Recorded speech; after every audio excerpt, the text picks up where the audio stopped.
નમસ્કાર. ધોરણ 12 વિષય સંસ્કૃત, ચેપ્ટર નંબર 12, જેનું નામ છે કંકણસ્ય તુ લોભેન. આજે આપણે એનું ભાષાંતર જોવાના છીએ અને વાર્તા જેવું છે અને મજા આવશે. આશા રાખું છું કે તમને ગમશે. શરૂ કરીએ.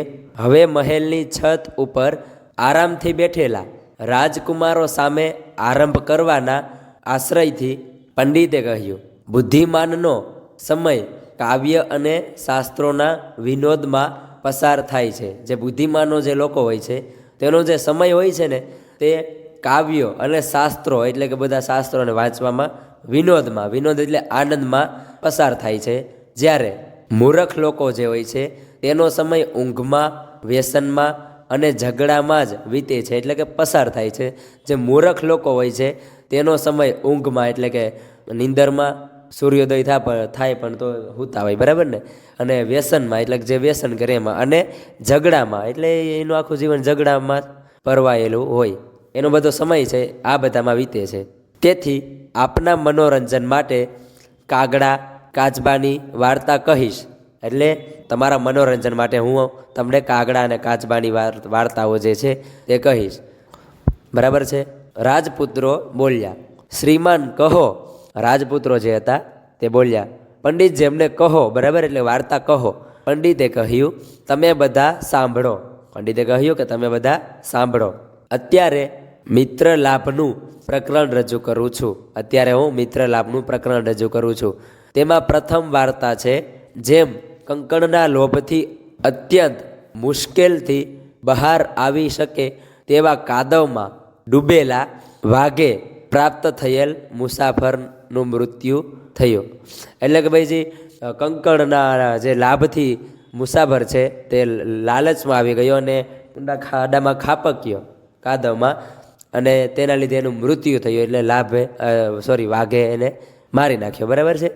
તો પછી રાજકુમારો છે તેને પ્રશ્નો થાય છે કે રાજકુમારે કહ્યું, ઓ કેવી રીતે બન્યું? તેણે કહ્યું, એટલે કે પંડિતે કહ્યું, દક્ષિણ અરણ્ય નામના વનમાં તે સ્નાન કરેલો એટલે કે નાયેલો, હાથમાં દર્ભ ધારણ કરીને સરોવરના કિનારે બોલે છે, અરે ઓ મુસાફરો, આ સુવર્ણ કંકણ લઈ લો.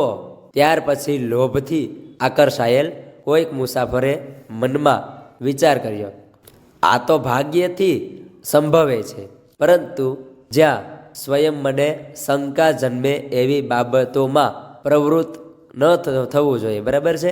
આ જીવનના જોખમે કાર્ય ન કરવું, કારણ કે અનિષ્ટ વસ્તુમાંથી ઇષ્ટનો લાભ થાય તો પણ શુભ ગતિ થતી નથી.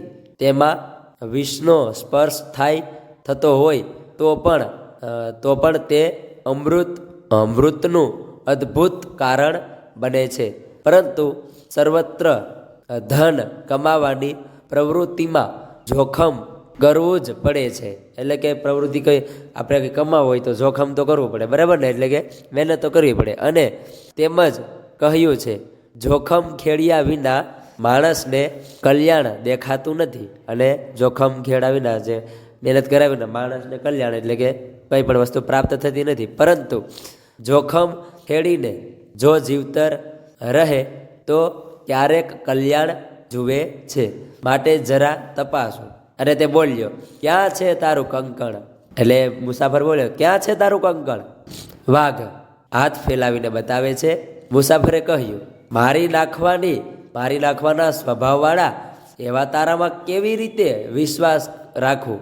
મુસાફરે કહ્યું, તમે તો હિંસક હોવ છો. મારી નાખવાનો તારો સ્વભાવ હોય છે તો તારામાં હું કેવી રીતે વિશ્વાસ કરું?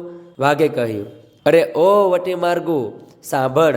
એક લાંબા સમયે યુવા અવસ્થામાં હું ઘણો દુરાચારી એટલે કે ગુંડા જેવો હતો. અનેક ગાયને, મનુષ્યને મારી નાખવાના લીધે મારા પુત્રો મરી ગયા અને મારી પત્ની પણ મૃત્યુ પામી. એટલે કે હું જ્યારે યુવા અવસ્થામાં હતો ત્યારે મેં ખૂબ બધા પાપો કર્યા. ગાયોને, મનુષ્યને, પ્રાણીઓને બધાને મારી નાખતો. એટલે મારી પત્ની અને મારા પુત્રો બધાના મૃત્યુ થયા છે. હવે હું સંતાન વગરનો બની ગયો છું. પણ કોઈક ધર્મનિષ્ઠ ઉપદેશ આપે છે, આપ દાન, ધર્મ વગેરેનું આચરણ કરો. તેના ઉપદેશને માનો દાન સ્નાન વડે હું પવિત્ર થયો છું અને દાન આપનારો થયો છું. એટલે કે મને એક સંતનો ઉપદેશ એવું મળેલો કે દુરાચારી તો છું, પણ હવે દાન ને બધું કરવું જોઈએ એમ. ગળી ગયેલા નખ અને દાંતવાળો બન્યો છું. તેથી વિશ્વાસ પાત્ર ન હોવ, એટલે કે મારામાં વિશ્વાસ કરો એમ. અને મારે તો લોભનો એટલો અભાવ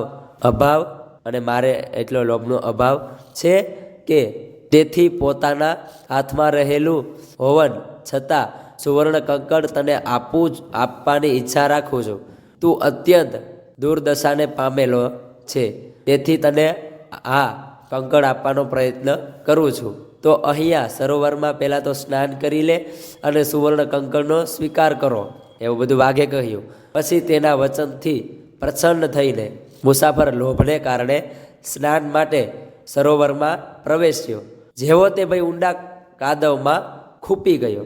જેવો તે સરોવરમાં પ્રવેશ્યો તેવો તે ઊંડા કાદવમાં ખૂંપી ગયો, એટલે ખૂતી ગયો, બરાબર.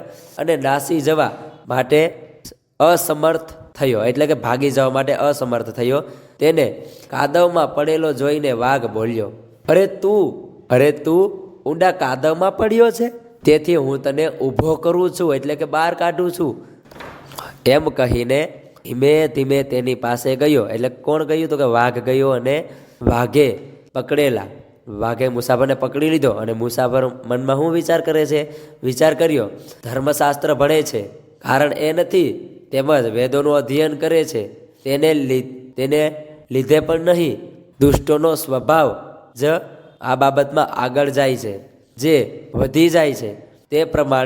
જે પ્રમાણે ગાયનું દૂધ કુદરતી રીતે મધુર હોય છે ને, તે અહીં ઘાતકી વાઘ પર વિશ્વાસ મૂક્યો, એટલે કે એને પસ્તાવો બહુ થાય છે. એ સારું કર્યું નથી, એટલે કે એણે બધું સારું નથી કર્યું, બરાબર. આમ વિચાર કરતો રહે, આ બધા વિચારો કરતો હતો અને પસ્તાવો કરતો હતો. તેવામાં તો તેને વાઘે પકડી લીધો તો અને મારી નાખ્યો અને અંતે ખાઈ ગયો. આપણને આમાંથી બોધ એટલો જ મળે છે, આપણે ક્યારેય લાલચાઈ નહીં કરવાની. લોભ આપણને છે ને ક્યારેક ક્યાં ને ક્યાં લઈ જાય, બરાબર ને. લોભ ક્યારેય કરવાનો જ નહીં જિંદગીમાં. મહેનતથી ખાવાનું, બરાબર, મહેનત કરવાની. એટલે માણસે થોડુંક આમ ધ્યાન રાખવું જોઈએ, બરાબર. તો મને સમજાય છે જે વાર્તા, એવી રીતના મેં રજૂ કરી છે. તો બધાને ગમી હશે તેવી આશા રાખું છું. જય હિન્દ, જય ભારત.